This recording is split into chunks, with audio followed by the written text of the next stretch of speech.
Praise the Lord. जय मसीह की आप सबको परमेश्वर आशीष दे।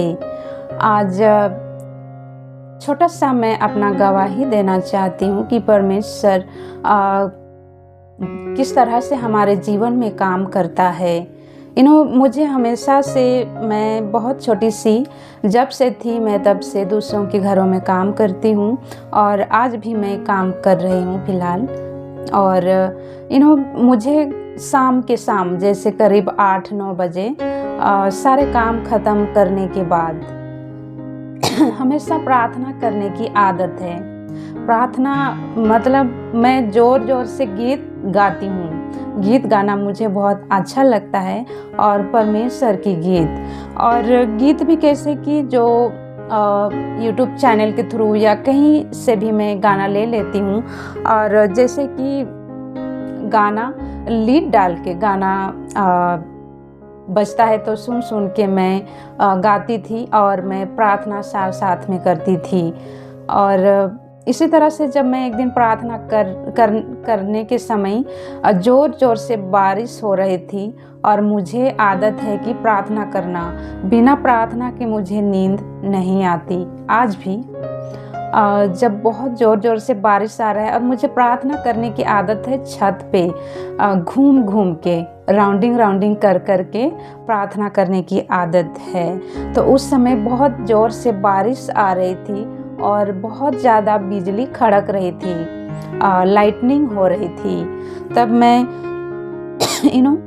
अब मैं कैसे प्रार्थना करूं, तब मुझे फिक्र हुई कि मैं कैसे प्रार्थना करूं। बिना प्रार्थना के तो मुझे नींद आएगा नहीं। तो मैं प्रार्थना किया उसी समय में कि परमेश्वर, ये बारिश रुक जाए और ये जो बिजली कड़क रही है, जो लाइटनिंग हो रहा है, वो बंद हो जाए।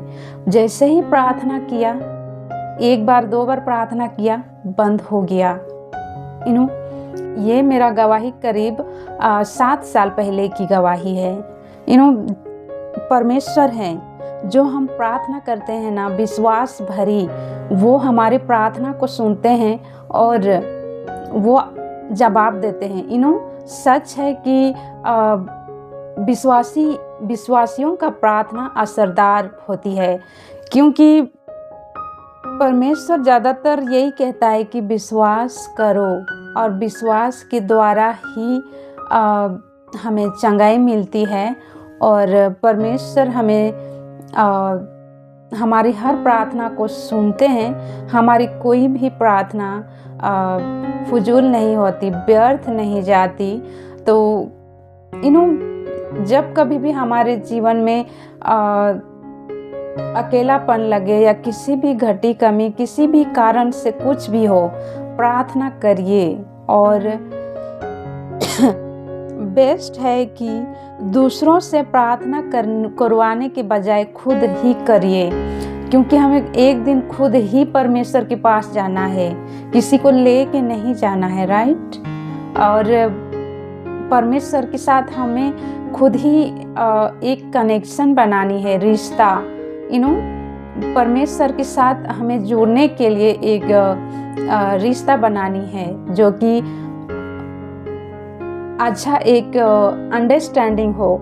जैसे आपने कभी ना कभी किसी इंसान के साथ रिश्ता है, जब वो इंसान से आप बातचीत करते हैं कंटिन्यू, तो आप उससे जानते हैं, वो आपको जानते हैं, और उनका दुख सुख हर एक पल आपको पता रहती है और उनको भी आपको पता रहती है। तो इसी तरह से जब हम परमेश्वर से कंटिन्यू बने रहेंगे तो परमेश्वर को हम जानेंगे और परमेश्वर हमें जानेंगे।